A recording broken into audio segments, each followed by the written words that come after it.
Um pouco mais lento. Agora.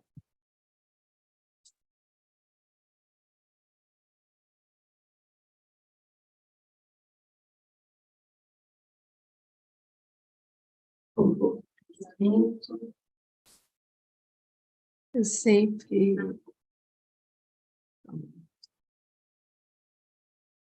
Bom, estamos no ar. Esse é mais um episódio do canal do Design Regenerativo.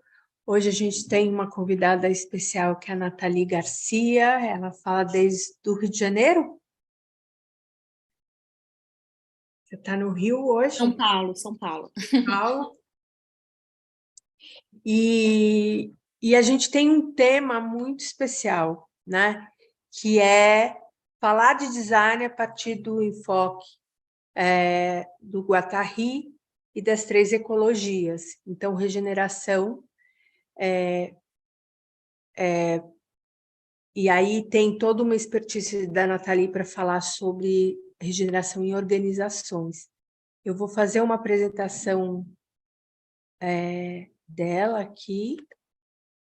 A Nathalie Garcia é designer há mais de 15 anos e tem experiência, já atuou em empresas de diversos portes e diversos setores, desde startup até consultorias multinacionais, e atualmente é design lead na Natura Co, Latinoamérica.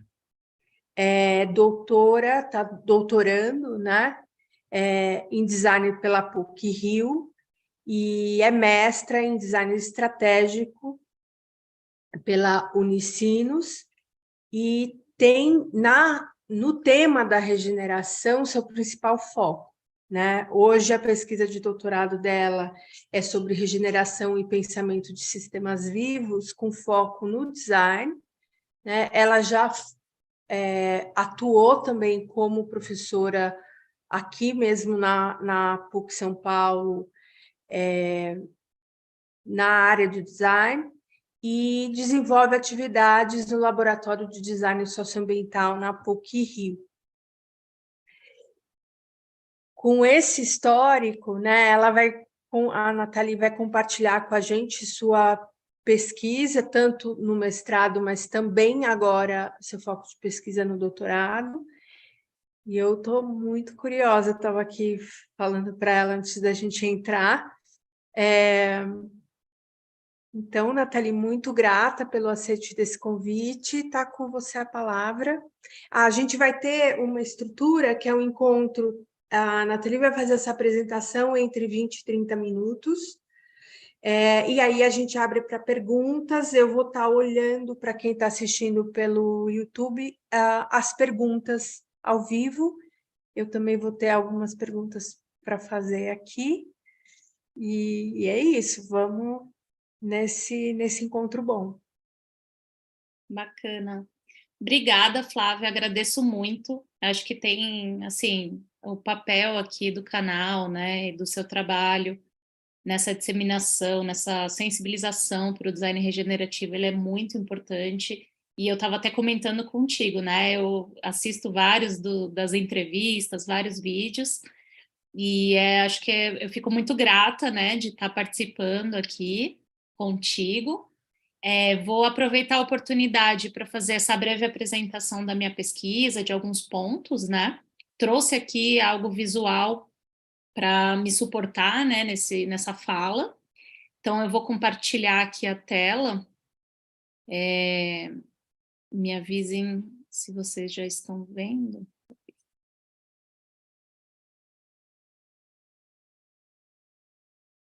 Já? Maravilha. Então tá. Aqui, na verdade, eu trago, né, eu trouxe essa apresentação. No final eu vou disponibilizar o link, né, o QR Code para vocês baixarem, para quem tiver mais interesse de consultar, né, as informações, de ver os links que eu trago, né, de mais referências.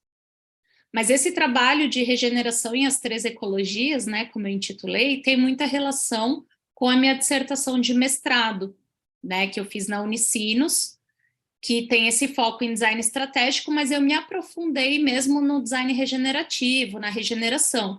Então, eu fiz uma revisão mesmo dos trabalhos já realizados, né? Eu gosto muito de enfatizar que o meu processo, ele começa, assim, com essa visão sistêmica da vida, porque eu sempre fui designer, né? Eu sempre trabalhei com design, mas essa reorientação dentro do campo do design, ela se deu porque eu comecei a entender mais sobre o pensamento sistêmico, principalmente a obra do Capra, né? Do Frijot Capra. Então, eu fiz o curso dele, li o livro dele, que chama Visão Sistêmica da Vida, e eu percebi, assim, né, essa urgência da gente tratar dos problemas sistêmicos, né? E daí a gente tem aqui um convite a pensar com uma cabeça diferente do que a gente é ensinado, né? A gente sair dessa visão de mundo hegemônica, mecanicista, antropocêntrica, e começar a se inspirar numa visão de mundo diferente, né? Numa perspectiva diferente, muito mais ecológica, muito mais sistêmica, né? Então, eu vejo que a visão sistêmica da vida, ela é esse grande amparo, esse grande arcabouço para a regeneração, né? E ela se trata, assim, de uma série de pensadores que estão pensando modos alternativos, né, de conceber a realidade, mas também de atuar, né? Então, a gente tem aqui o pensamento processual, o pensamento ecológico, o pensamento sistêmico, né? Então, eu comecei, né, em 2021, no meu mestrado, fazer esse estudo sobre o design regenerativo, e eu escrevi junto com o meu orientador, o professor Carlo Franzato, um artigo que falava sobre o conceito da regeneração. Por quê? Porque na revisão que eu fiz do design regenerativo, eu percebi que havia, assim, o uso dessa palavra em diversos contextos. A gente vê hoje, né, o uso da palavra regeneração, mas, assim, pouco de material que a gente se aprofunde nesse conceito mesmo, né? Que a gente possa utilizar para desenvolver pesquisa, para desenvolver modos projetuais, né? Então, a gente escreveu esse artigo, e também eu trago aqui, né, essa visão que a gente começou a conceituar. Então, assim, baseado em toda uma revisão bibliográfica, entre elas de Pamela Meng, o Bill Reed, né, do Regênesis, um pouco com essa visão do Daniel Wall também, mas principalmente Regênesis, e também olhando para outros autores como Edgar Morin, da complexidade, a gente começou a conceituar a regeneração enquanto essa catalisação de um movimento coevolucionário entre um sistema e o seu meio. Então, assim, é um impulso presente no que é vivo, e a gente identificou 3 sentidos dentro do conceito da regeneração: o do restabelecimento, da recursividade e do renascimento. Então, muitas pessoas falam de regenerar somente nesse primeiro sentido, do restabelecer, né? Quando a gente busca recuperar um debilitado, um degenerado organismo, né? A gente quer recuperar um sistema para suas capacidades saudáveis, funcionais, né? Mas tem também outros conceitos aqui, outros sentidos, que estão ligados à recursividade, que é como um sistema, uma organização, né, entendida como um sistema, ela se autoproduz e se auto-organiza. Então, nessa lógica circular, né, a gente tem essa recursividade e também essa visão de renascimento, ou seja, quando um sistema ele adquire ordens de complexidade ao ponto de se ressignificar, né, ao ponto de se transformar, mas ao mesmo tempo mantendo algo que nos permite identificá-lo como o mesmo ser, né, como o mesmo, como o mesmo, né? Então, a gente tem aqui uma visão também de renascimento que está mais ligada ao potencial, né? Então, a gente traz aqui essa visão de regeneração que a gente vai utilizar ali, que eu vou mostrar um pouco mais para frente, como a gente conecta, né, nas abordagens projetuais.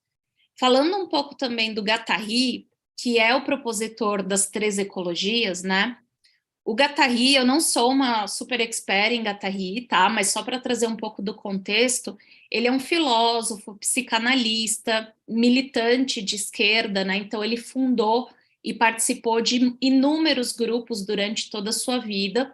Ele participou de uma clínica, né? Ele trabalhou numa clínica por muitos anos, chamada Laborde, onde você tinha um processo muito horizontal entre pacientes, médicos e funcionários. Então, eles faziam, inclusive, eles rotacionavam as tarefas. Então, assim, a forma de atuação dessa clínica Laborde, né, ela era muito psiquiátrica, né, ela era muito vanguardista e ela tinha essa sensibilidade, né, para um olhar para a pessoa, um olhar para a emancipação, né, desses pacientes também. Então, assim, ele foi propositor de um outro modo de pensar. Ele conheceu Deleuze, que está aqui na fotinho, é um filósofo super importante da filosofia do processo, né? Que eles se conheceram em 69 e eles escreveram juntos por décadas, né? Então, eles escreveram vários livros que foram, assim, uma reinvenção no campo da psicanálise, né? E da própria filosofia. E Guattari também tem um pé aqui no Brasil, né? Ele veio para cá. Eu coloquei a fotinha da Sueli Rolnick, que é uma professora da PUC São Paulo, que ela fala, inclusive, muito de produção de subjetividade, de descolonização das subjetividades, né? Então, ela tem toda essa influência de Guattari, né? E Deleuze. O Guattari, ele foi propositor, então, das 3 ecologias. As 3 ecologias foi um ensaio super pequenino, tem aqui, não sei se vocês estão vendo, mas é um ensaio, exato, um ensaio, assim, ele é curtinho, no entanto, ele é super denso, porque ele foi escrito no final da vida do Guattari, então ele fez uma grande síntese dessa proposta ecosófica dele, né? A ecosofia para o Guattari é uma articulação ético-estético-política nos 3 registros das subjetividades, do meio ambiente e das relações sociais, entendendo subjetividade como aquilo que as pessoas elas se produzem, né, nessa relação com o outro, nessa relação com o meio ambiente, com as coisas, né? Então, a gente tem esse pensamento que vem muito de encontro com uma constatação de um paradoxo que Guattari percebeu, que é do desenvolvimento técnico-científico muito avançado versus a incapacidade das forças sociais e das formações subjetivas de se apropriar desses desenvolvimentos tecnológicos para resolver os problemas do mundo, as crises sistêmicas, né? Então ele percebeu esse paradoxo e fez essa proposição de ecosofia, né? Então aqui eu trago algumas frases, porque eu acho muito importante a gente ter esse contato com a obra dele direta, né? Então ele fala, o que está em questão é a maneira de viver daqui em diante sobre este planeta. Não haverá verdadeira resposta à crise ecológica a não ser em escala planetária, e com a condição de que se opere uma autêntica revolução política, social e cultural, reorientando os objetivos da produção de bens materiais e imateriais. Essa revolução deverá concernir, portanto, não só as relações de forças visíveis em grande escala, mas também aos domínios moleculares de sensibilidade, de inteligência e desejo. Então, isso é muito caro para a gente, porque quando a gente fala de sustentabilidade, por exemplo, a gente fala, às vezes, de transformações muito macro, né? Grandes instituições fazendo grandes acordos, e onde está o desejo da pessoa, né? O desejo das comunidades, essa coisa que é mais de baixo para cima, né? Essa revolução que ele fala não é uma revolução totalizante, mas é uma revolução dessas formações subjetivas, ou seja, dos indivíduos reinventando maneiras de viver, né? Comunidades reinventando maneiras de viver. Então, é isso que ele quer dizer como molecular, né? Uma coisa que emerge de baixo para cima, né? Nesse conceito de micropolítica, mesopolítica e macropolítica, né? Ele fala, trata-se de se reapropriar de universos de valor no seio dos quais processos de singularização poderão encontrar resistência. Novas práticas sociais, novas práticas estéticas, novas práticas de si na relação com o outro, com o estrangeiro, com o estranho. Então ele fala, né, dessa questão de novas práticas sociais, a gente não pode só teorizar, E também eu destaco o quão estranho. O quão estranho é toda a relação de alteridade com o mundo, né? Tudo que não sou eu, tudo que é o outro, tudo que são outras pessoas, a própria ecologia, né? Pensar outras formas de existir. Então, nessa articulação da subjetividade dos sócios e do meio ambiente, ele propõe que reside a saída das crises maiores da nossa época. Então, ele faz essa proposição da ecosofia, de um tipo novo, ao mesmo tempo prática, especulativa, ético-política e estética, que deveria substituir as antigas formas de engajamento político, religioso, associativo. E isso tem muita relação com o design, né? Porque o design, ele está pensando nesses novos comportamentos, nessas novas formas de existência, né? E é super prático e especulativo. Então, a ecosofia, ela vai muito bem com a visão do design que a gente tem mais contemporânea, né? Então, o que eu fiz, né? Eu comecei a conectar os sentidos da regeneração com as 3 ecologias, os 3 registros ecológicos, para a gente começar a trabalhar processualidades que pudessem fazer emergir essa regeneração do sistema, né? Essa regeneração das organizações também, que também são sistemas, né?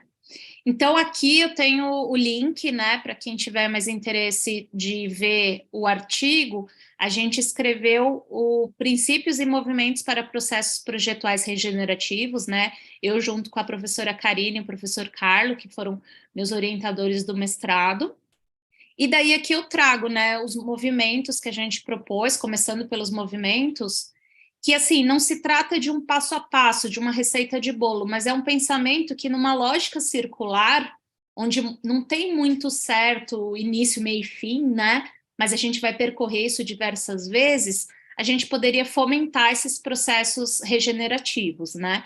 Então, a gente tem, assim, essa visão de que a gente precisa de uma ética cartográfica e está amparado pelos princípios da prática regenerativa, que eu vou explicar um pouco mais adiante. E daí a gente tem aqui o mapeamento, ou seja, compreender como se manifestam as relações ecossistêmicas no lugar. Então, a gente vai entender o lugar dessa organização, o que faz ela singular, para depois prospectar vocação, visão e capacidades para promover uma atuação apropriada, informada pelos princípios da prática regenerativa. Então, a gente vai começar a ver nessas relações ecossistêmicas o que a organização precisa ser para agregar valor aos suprassistemas e os subsistemas.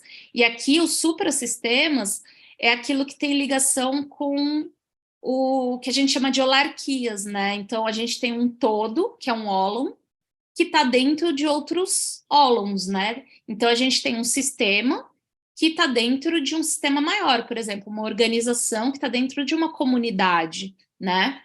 E uma comunidade está dentro de uma sociedade, assim por diante, né? E também tem os subsistemas, né? Os que estão implicados ali.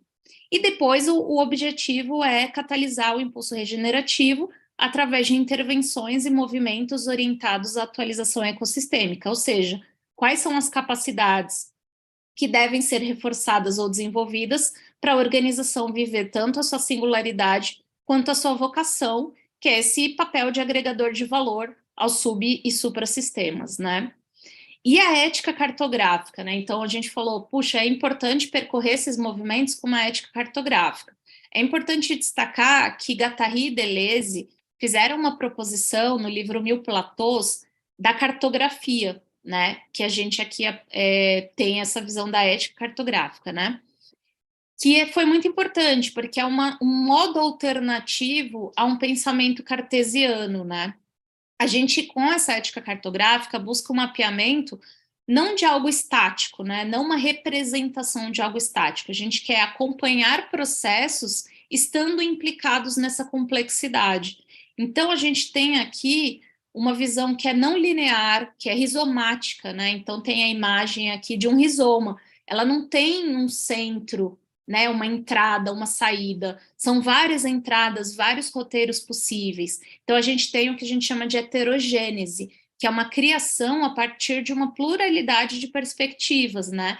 Então, a gente também tem um mapeamento que ele não é somente passivo, ele é inventivo, ele cria agenciamentos, né?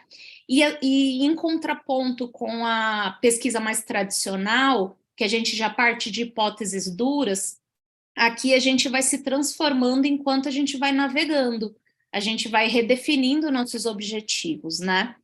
E aqui eu tenho algumas frases que são de um poema, né, que Luciano Bedin da Costa publicou no artigo dele, falando dessa ética cartográfica. Então, ele é propositor de entender a cartografia como uma ética e uma política, né?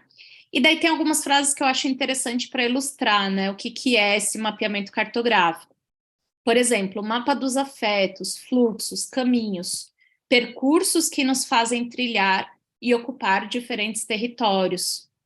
Territórios percorridos em suas forças, não suas estases. Ou seja, aquilo que está, não aquilo que está estático, mas aquilo que está acontecendo, qual é o processo, né? Penso em forças, potências, movimentos que agenciam os processos de vida. E daí tem uma frase aqui muito sensível, que é: o que faz de uma cartografia é o caminhar na corda bamba daquilo que nos toca e nos fere, que tem muito a ver com essa sensibilidade, com algo que vai além do racional, né? É uma intuição, é uma sensibilidade que a gente também precisa estar atento. E aqui o cartografar, alçar voo, diz respeito a essa agência, né? Por exemplo, quando a gente está vendo esses territórios existenciais, a gente também pode reinventá-los, né? Reterritorializá-los. Então, é esse alçar voo, né? Aqui eu tenho os princípios da prática regenerativa, tá? Que foram conceituados, baseado em várias referências, como Daniel Wall, o próprio Guattari, Mohan, Capra, Maturana e Varela, né, quando a gente fala de autopoiese, entre outros autores aqui do design regenerativo, do próprio design estratégico. Então, seriam, né, os princípios. Os princípios, eles não são princípios universais, eles são, na verdade, estímulos para projeto, né, para metaprojetar, para projetar. Então, eles são como se fossem lentes, né, que a gente deve olhar para poder pensar na nossa atitude e também nos processos, né? Tanto no mapeamento quanto os cenários que a gente vai prospectar. Esses princípios, eles são interdependentes e se reforçam mutuamente. Então, por exemplo, cuidar para permitir a emergência da saúde integral. Como que a gente coloca isso tanto numa atitude do projetista, do designer, quanto no próprio prospectar os cenários, né, mapear, promover a autonomia em relações recíprocas e fluxos circulares, buscar a coevolução ressignificando e desenvolvendo relações de valor com o ecossistema, autotransformar-se a partir de uma visão ecossistêmica, desenvolver comunalidade a partir da ecodialogicidade, desenvolver o conhecimento ecológico de interexistência. Então, são para a gente conceitos aqui super caros para esse processo regenerativo, né? E aqui eu destaco o autotransformar-se a partir de uma visão ecossistêmica, que tem muito a ver com essa ética cartográfica também, né?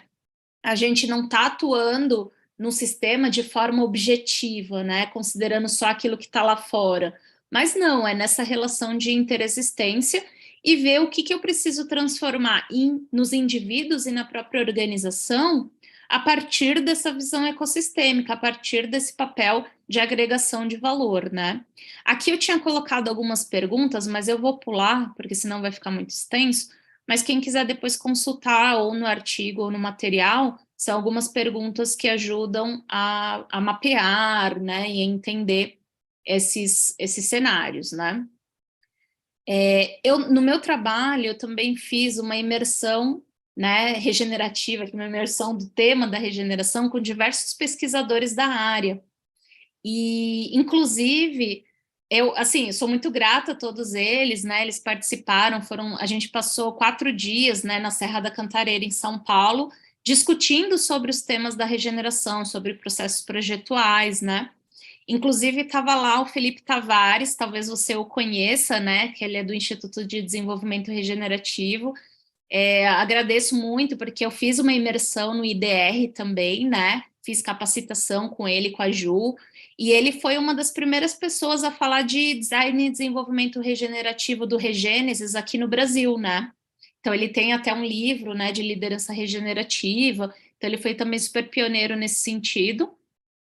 E o Rodrigo Reis é o cara também que vai entender, explicar melhor, muito melhor sobre Guattari, sobre ecosofia, porque ele tem uma participação, né, em grupos que estão voltados para a ecosofia e sobre essa experimentação em artes, né? Então, o Rodrigo Reis também é uma super referência. Apesar de eu ter trazido o link, né, para minha dissertação, eu trouxe aqui algumas fotos só para ilustrar que a gente realmente, assim, foi para um lugar onde a gente pudesse viver essas três ecologias, né? Então, a gente pudesse estar em relação uns com os outros, em relação com o meio ambiente, fazendo também uma produção de subjetividades, experimentando uma outra postura projetual, uma postura mais sensível, mais holística, né? Mais intuitiva também. Então, a gente fez uma série de atividades, né, como uma coisa que a gente chama de caminhada sente-pensante, né? Então, a gente fez algumas atividades, sempre nessa relação de horizontalidade, né? Então, a gente tem aqui rodas de conversa, que é uma ferramenta super bacana, né, para os processos de design, porque a gente tem essa dimensão da participação, né, da horizontalidade. É importante também a diversidade, né, de perspectivas. A gente criou, inclusive, um grupo chamado Regenerativismo, porque a gente percebe como muito importante, até contra uma cooptação do conceito de regeneração pelos sistemas falidos, né? A gente entende a arte e o ativismo como importantes ferramentas, né, para esse movimento da regeneração. Então, a gente, assim, metaprojetou, né, pensou em soluções e cenários ali para o lugar onde a gente estava hospedado, e também discutiu sobre o próprio conceito de regeneração e sobre o próprio processo de projetação da regeneração. Aqui tem a Juliana Diniz, que é do IDR, né, e a Coral Michelin, que esteve com você aqui também no canal, né, então ela participou também da imersão, assim, foi super legal. E daí, por fim, agora no doutorado, eu estou enfocando mais em organizações, porque antes no mestrado foi um pouco mais exploratório, eu estava conhecendo o design regenerativo, né, em profundidade ali com Lyle, com o Regênesis, com o próprio Daniel Wall, e daí agora eu estou focando mais para organizações. E daí tem uma apresentação que a gente vai fazer, eu e o Carlo, né, no ENSUS, que é o 11º Encontro de Sustentabilidade em Projeto, então é um conceituado evento, né, que tem nessa área. E a gente já está falando mais disso, daí eu trouxe vou dar só um spoiler aqui, né, do que a gente está falando, que é essa visão que, por exemplo, a gente tem Carol Sanford, próprio Regênesis, John Hardman, Hutchison Storm, do Liderança Regenerativa, né? Simon Robinson e Maria Robinson com o Holonomics, Otto Scharmer com a teoria U, e outros acadêmicos que também estão falando muito de regeneração, né, para organizações. Então, a gente tem uma orientação ao pensamento ecológico, processual e integral, o pensamento que vai primeiro na fonte, né, no upstream, para depois ir para o downstream, que seriam as implicações mais práticas, processos e práticas que evitam a generalização, buscando uma atuação baseada na singularidade de cada organização e de seu ecossistema, uma atuação mais baseada na compreensão da trajetória de desenvolvimento da organização e de seus potenciais, uma observação a partir de uma condição interior mais sensível, mais intuitiva, como eu já comentei, desenvolvimento indireto da organização. Então, quando a gente fala das subjetividades, é muito importante para a gente fazer esse desenvolvimento indireto, atuação mais adaptativa e flexível, conscientização do papel requerido de indivíduos, grupos e organizações, o modo, né, em contraposição ao modo de planejamento mais prescritivo, né, que primeiro decide e depois executa, a gente tem aqui um modo que busca reconhecer o contexto e encontrar melhor o caminho à medida que ele é percorrido. E todo essa visão aqui que eu quero aprofundar mais, né, no doutorado, que é tanto usar o arcabouço da teoria dos sistemas vivos e integrais, quanto a adoção de uma diferente compreensão de realidade, por isso que a gente fala de ontologia, né, que é o estudo do ser, o estudo do que é real, onde não há uma bifurcação entre natureza e humano-sociedade. E a filosofia do processo, como o próprio Deleuze e Guattari, como o próprio autores mais antigos, né, que remontam até Heráclito, né, que falava do que a gente não entra duas vezes no mesmo rio, né, a gente tem aqui uma mudança contínua. É uma forma radical de ver a realidade, uma forma radicalmente diferente de ver a realidade do que a gente tem como hegemônico, né, que é essa visão que a realidade é feita de coisas estáticas, de matéria, né? Não, a gente está vendo aqui com a filosofia do processo, né, que a gente tem que adotar uma visão de compreensão da realidade diferente, né? E quando a gente fala de regeneração para organizações, se trata de entender organizações operando numa economia que deveria servir ao suprassistema da ecologia, né? Então, assim, não ver a economia como algo apartado, como é hoje, né? E da qual a sociedade e a ecologia são subservientes à economia, né? Então, a gente tem a extração de valor da natureza, a gente tem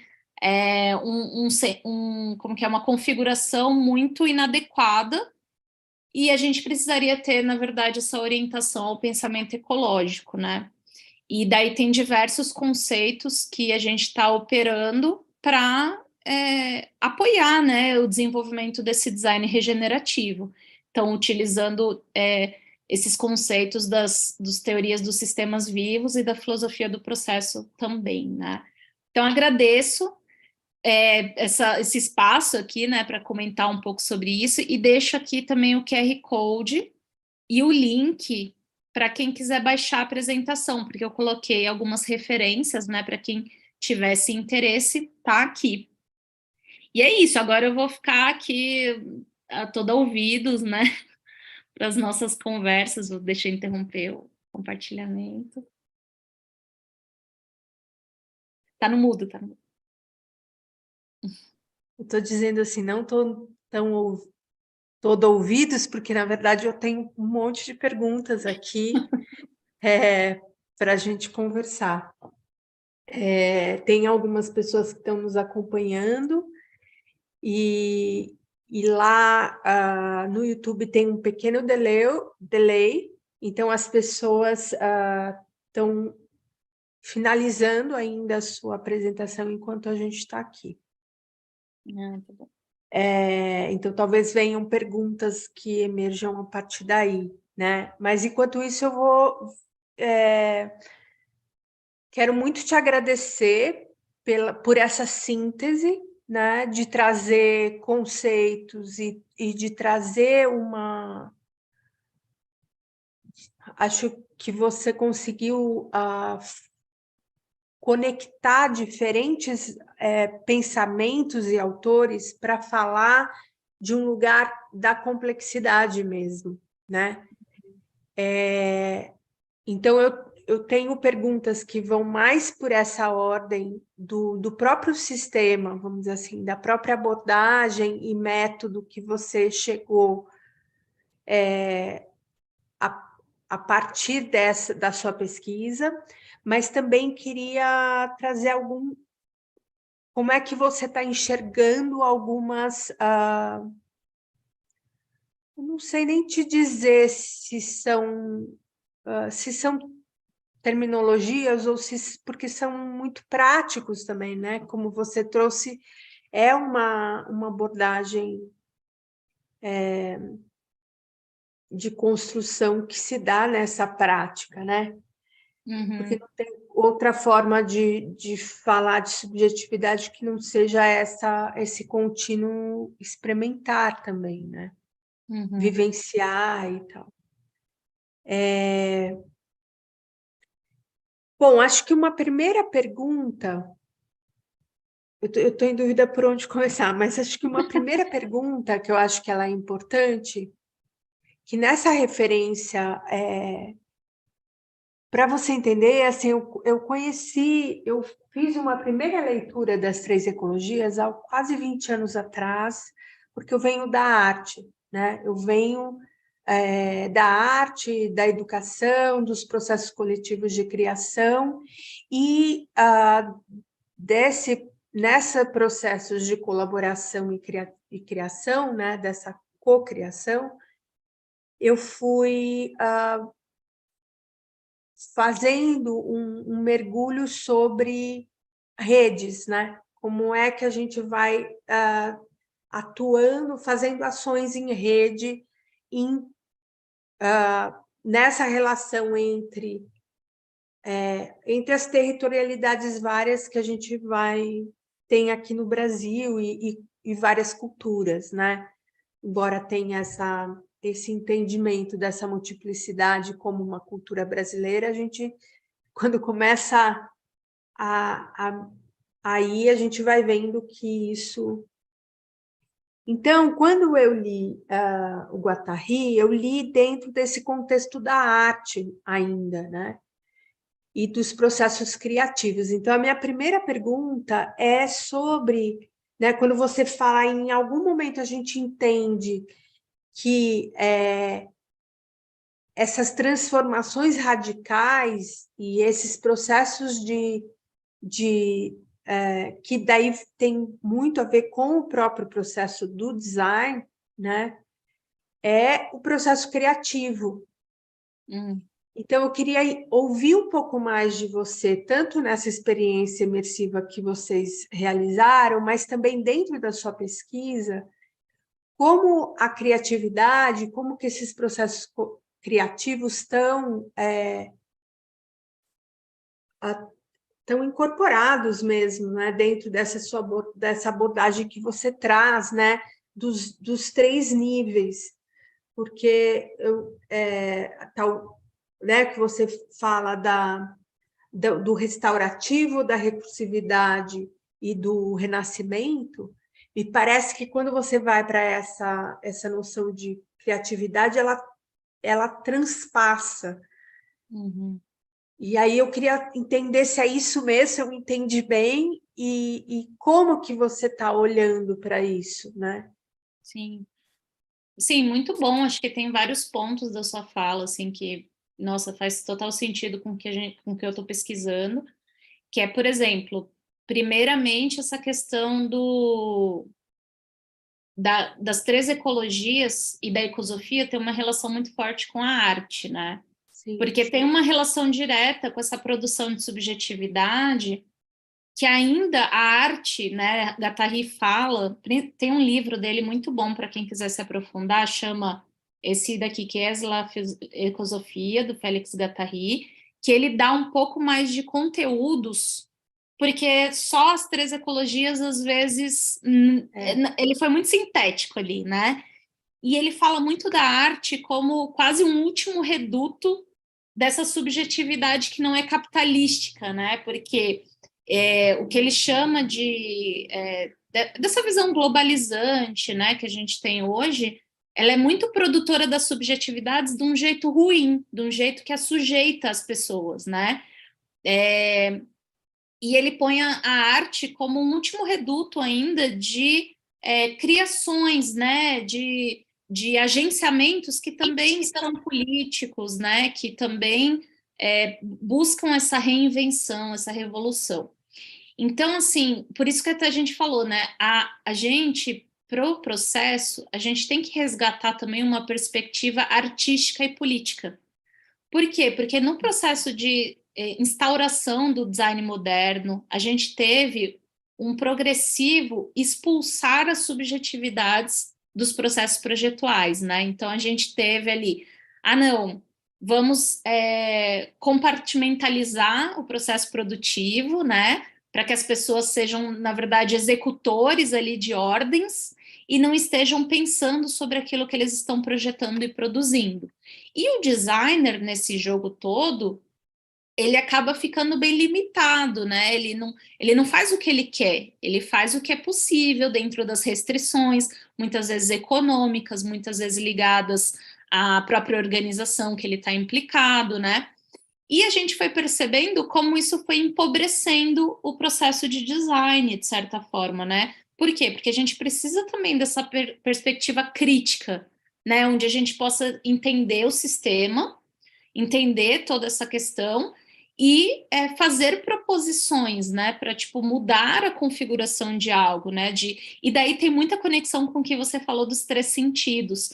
Por quê? Porque a gente pode fazer algo que num movimento processual ele pode restabelecer e ele pode só restabelecer ou não, ele pode estar fomentando uma circularidade que é a saúde, por exemplo, a saúde do sistema depende dessa autopoiese, né? Ou seja, desse auto-organização e autoprodução circular. Então, eu posso restabelecer, mas para manter, eu vou ter que trabalhar na recursividade. E trabalhando na recursividade, eu vou atingir ordens mais complexas, onde eu vou ter uma reinvenção, uma transformação do sistema. Então, é uma coisa que é processual, é meio como se fosse a processualidade da regeneração, sabe? Tipo, uma coisa vai retroalimentando a outra. Então, a perspectiva artística, eu acho que ela é fundamental, porque se a gente for pensar o design na visão contemporânea que a gente tem de resolver problemas sistêmicos da sociedade, esse design já é feito antes da instauração da produção industrial, sabe? Onde o design moderno ali foi declarado, vamos dizer assim, né? Então, quando a gente fala de design hoje, a gente está falando de projetistas vários, né? A gente está falando de pessoas em diferentes campos de atuação, atuando para prefigurar uma outra realidade, uma outra proposta. Então, tem muito a ver com o que você está falando do processo criativo, que ele pode estar no campo da arte, que ele pode estar no campo da filosofia, que ele pode estar no campo da ecologia, mais ligado a esses grupos, né, de meioambientalistas e etc. Né? Então, eu vejo uma conexão muito forte e, assim, o Guattari, com essa proposta de ecosofia, ele traz esse olhar para o sistema, que ele chamava de máquinas, né? Então, muitas vezes, eu acho péssimo isso, porque a gente está falando contra o mecanicismo e daí Guattari fala, às vezes, de máquina. É que ele vai estar a serviço da tecnologia, ele vai justamente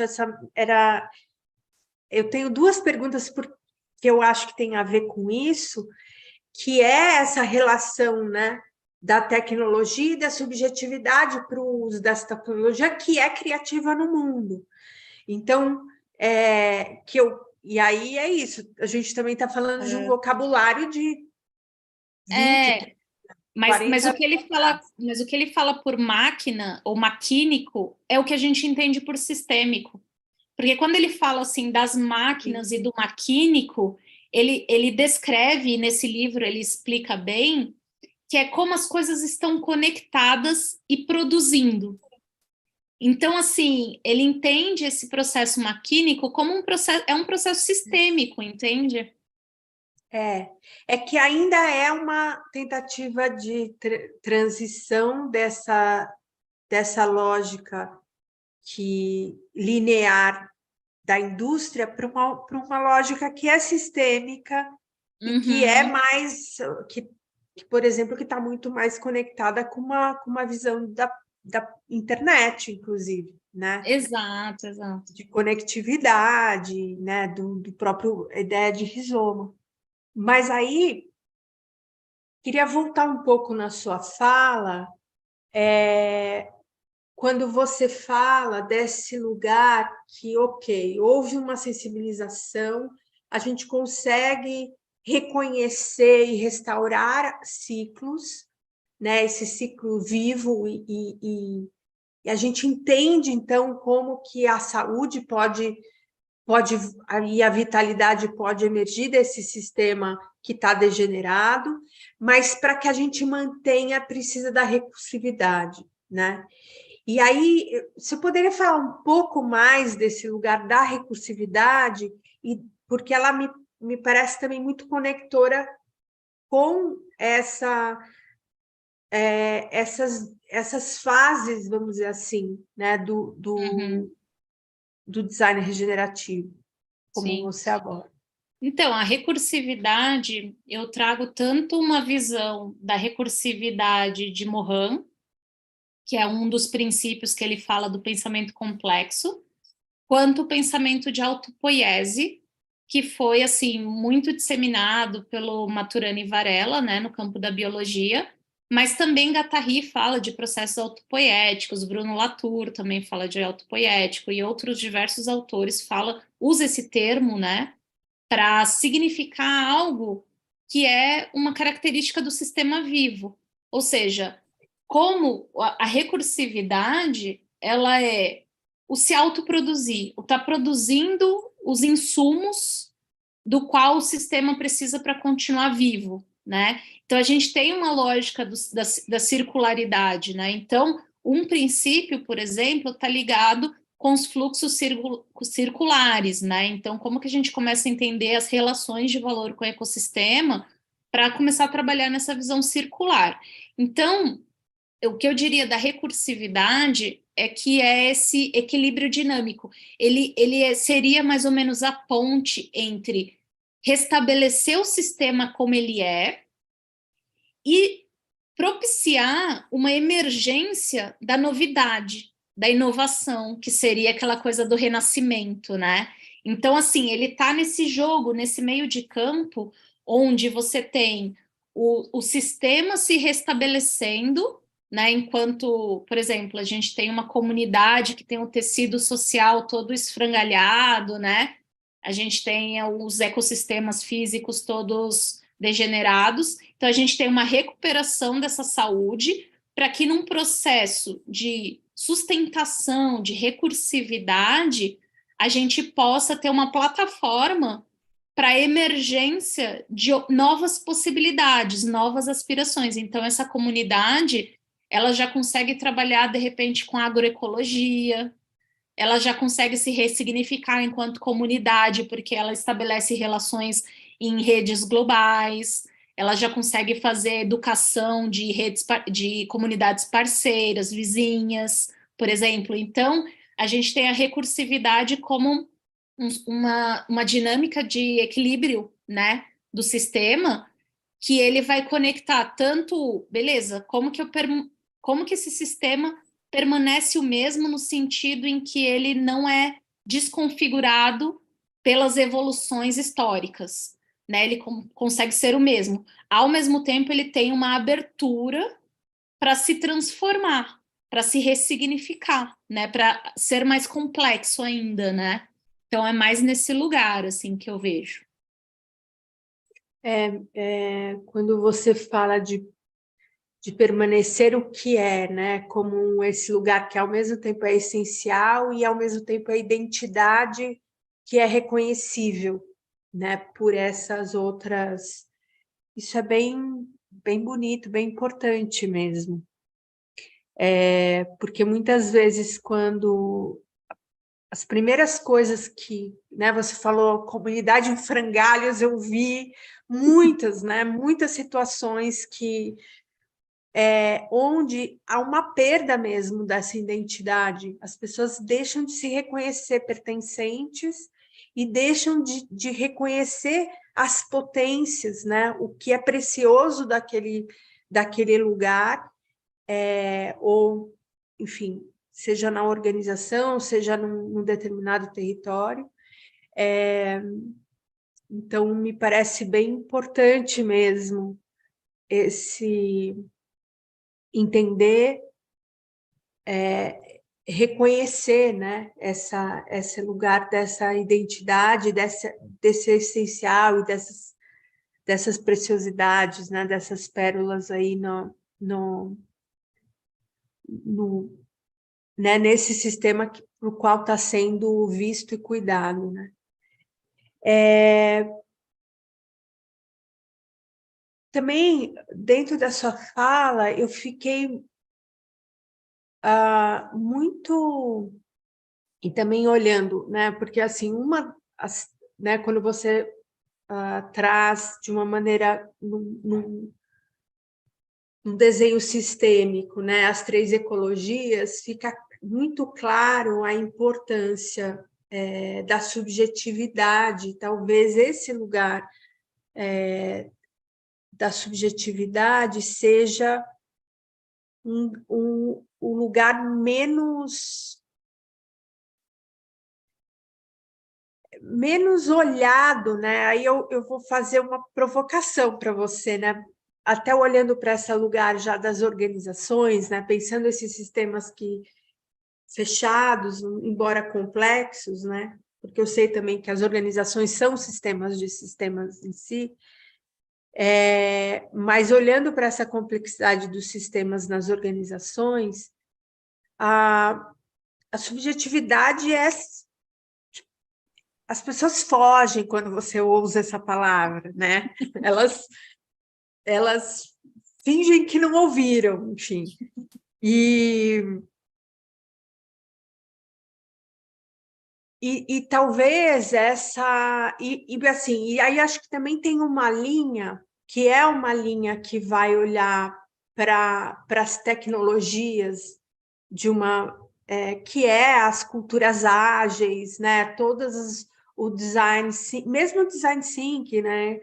Muito dos designers estratégicos vai olhar para as organizações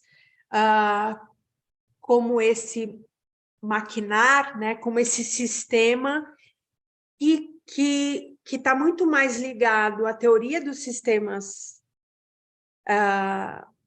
sociais ou à teoria dos sistemas que vem de uma lógica que vai derivar as tecnologias do que dos sistemas vivos. Uhum. E aí, como é que você está vendo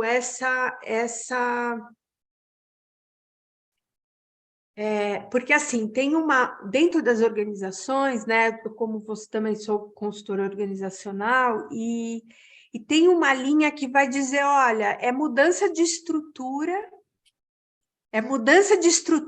para mudar cultura, né? E quando você vem pela subjetividade e você vem para um lugar dos sistemas vivos, a gente fala, não, a gente precisa mudar essas subjetividades para mudar a cultura e para reconhecer as estruturas. Então, é como se fossem caminhos que, em determinado momento, quase precisam se negar, vamos dizer assim, para se estabelecer, né? E eu acho, assim, como eu vou caminhando e dialogando com essas diferentes perspectivas, né? E eu também tenho uma abordagem que busca um lugar que é mais holístico, né? Que é mais integrador mesmo, e integral, e que olha para as pessoas além da organização, né? Nessa dinâmica pessoas-organização. Então, a minha pergunta é um pouco como é que você está vendo isso, né? Sim. Perfeito. Não, o que você está falando tem total conexão com desse artigo último que eu falei do Ensos, né? Porque, assim, esse pensamento mecanicista, cartesiano, ele levou a gente trabalhar organizações como se fossem máquinas, né?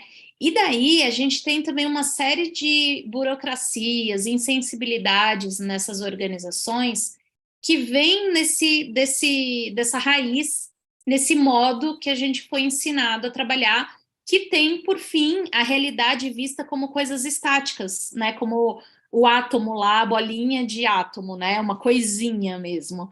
E a gente tem, então, esse foco em produto barra estrutura organizacional, né? Então, assim, o foco é naquilo que é estático e não no processo.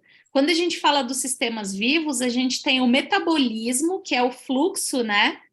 São esses processos vitais que é o mais importante. Então, quando a gente entra, eu acho que tem 2 pontos. Tem essa questão do se reorientar a um novo tipo de pensamento que faz com que a gente foque mais em processos e relacionamentos. Por exemplo, como se dão as relações nessas estruturas, né? Como se dão essas relações? Que daí puxa também para a subjetividade. Então, tanto a subjetividade, ela parece que é apartada do escritório, né? Tipo, aqui você é a máquina que produz, né? É o objetivo. É o objetivo.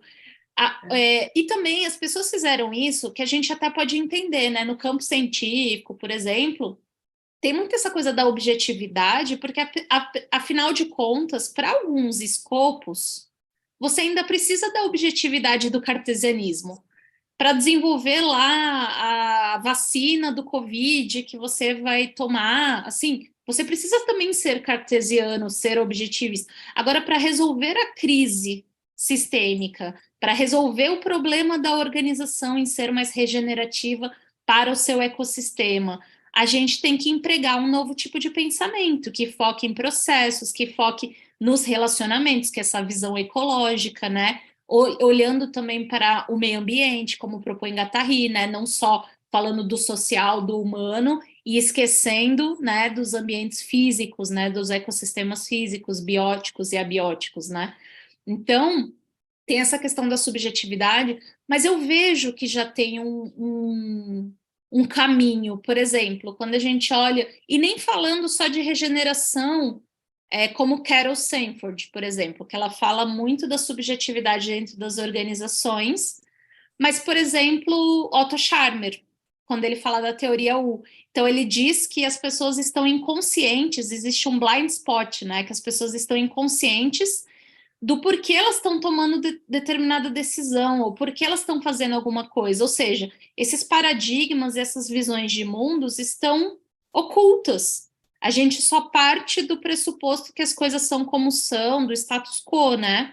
Então, eu acho que esse caminho da gente começar, por exemplo, esses discursos, né, da diversidade, ele já traz um caminho, né? Por quê? Porque se é para ser diverso, a gente tem que ser humano na nossa integralidade. A gente tem que entender que ser humano é mãe, que como que é funcionário é mãe, que funcionário é filho, que funcionário é, tem Enfim, diversas ocupam diversos necessidades. papéis. Exato. Então, assim, acho que a gente tem esse caminho, mas ainda está muito longe de uma visão mais radical, assim, né? Como propõe Guattari, da ecosofia, do movimento artístico mais politizado, né? Mas eu acho que, assim, esse é o grande diferencial para mim da regeneração e do design regenerativo. Por quê? Porque a sustentabilidade, ele, de certa forma, foi encaminhando para uma visão mainstream que é conivente com o sistema vigente. E daí, quando a gente fala da regeneração, a gente tem esse voltar às subjetividades, né? Tipo, mas e a autotransformação das comunidades, né? E o refletir sobre modos de ser. Então, eu acho que a regeneração tem como esse diferencial esse campo das subjetividades e da autotransformação requerida tanto de indivíduos quanto de coletividades, né? E daí a gente não pode ser só objetivo, né? Porque quando a gente fala de modos de ser, modos de pensar, a gente tem que dar voz às pessoas, né? Então aí tem essa questão da subjetividade. Bom, eu tenho várias outras perguntas. A gente pode continuar conversando. Acho que você pode voltar mais vezes aqui, até enfim, até para celebrar o seu doutorado, quando ele finalizar. Mas a gente está chegando ao final. E aí eu quero saber se você tem uma mensagem, algo que você sente que é muito importante ser dito, e, enfim, para a gente pelo menos encerrar aqui e continuar depois. Sim. Olha, eu acho que é importante a gente também compreender, da mesma forma que eu faço, né? Eu tento fazer.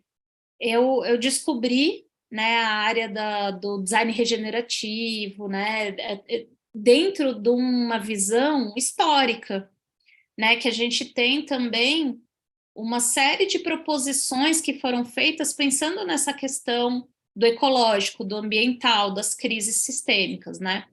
Então, eu acho que assim, a gente precisa manter nossa fagulha, né, a nossa chama viva, e a gente precisa buscar pela transformação, pela disseminação dessa visão regenerativa, né?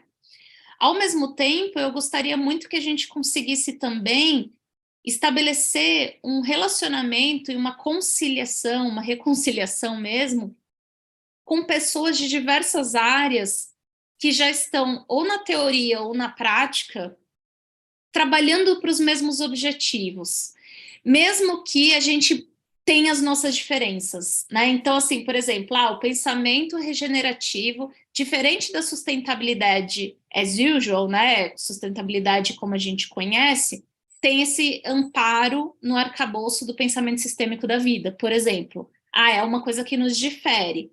Mas, ao mesmo tempo, numa visão de regeneração, de futuro regenerativo, a gente precisa do apoio de todos.